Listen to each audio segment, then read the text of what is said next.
আমার নাম বুদ্ধদেব বারিক। আমি কাজের জন্য সুরাট যাই।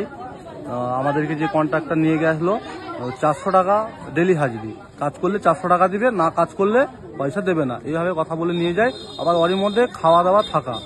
তো আমরা যখন যাই রুমে, সুরাট নেমে গেছি, ওখান থেকে রুম যাই। রুম যেতে আধ ঘন্টা লাগে। আধ ঘন্টার পর অটোয় করে গিয়েছিলাম।